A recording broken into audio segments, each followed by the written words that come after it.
Plus d'un mois après la disparition de Émile, garçonnet de 2 ans et demi, les investigations sont intensives. Si les indices semblent manquer, les autorités font tout pour avancer au mieux. Le Parisien révèle ainsi que l'information judiciaire est ouverte pour enlèvement, arrestation, détention et séquestration arbitraire et explique ce que cela implique pour l'affaire.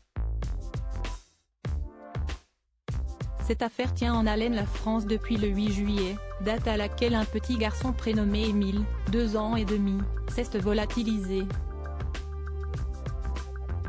En vacances avec ses grands-parents paternels dans le Haut-Vernay, hameau actuellement intranquille des Alpes de Haute-Provence, l'enfant a disparu et depuis, après des fouilles intensives, une information judiciaire a été ouverte pour recherche des causes de disparition inquiétantes et l'enquête a été confiée à 2 juges d'instruction d'Aix-en-Provence.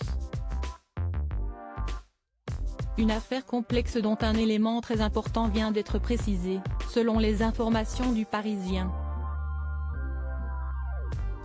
Le journal Le Parisien affirme que le cadre juridique du dossier Émile a évolué 10 jours après sa disparition, le 28 juillet, par le biais d'un réquisitoire supplétif rédigé par Jean-Luc Blachon, le procureur de la République d'Aix-en-Provence. Ce réquisitoire élargit l'information judiciaire à des faits d'enlèvement, arrestation, détention, et séquestration arbitraire sur mineurs de 15 ans. La disparition du petit Émile est donc désormais traitée, depuis fin juillet, comme une affaire criminelle. Qu'entraîne ce changement de cadre juridique pour l'affaire Émile?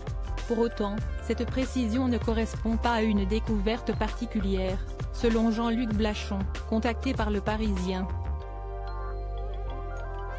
Il explique, ce changement de cadre juridique n'est pas intervenu en réaction à une avancée particulière de l'enquête qui nous orienterait plus particulièrement vers une hypothèse criminelle. Il permet simplement aux magistrats instructeurs et aux services d'enquête, les gendarmes de la section de recherche de Marseille, de réaliser des actes d'enquête que ne permettait pas le cadre initial. Cela permet donc de pouvoir faire des gardes à vue et de procéder avec plus de facilité des interceptions téléphoniques et donc d'augmenter les chances d'avancement dans l'enquête de ce dossier délicat. Des recherches intenses sur les lieux et ses alentours ont eu déjà lieu, avec des équipements de pointe et des chiens spécialisés. De nombreuses personnes ont été auditionnées, dont les membres de la famille nombreuse du petit Émile, et tous les véhicules ont été fouillés.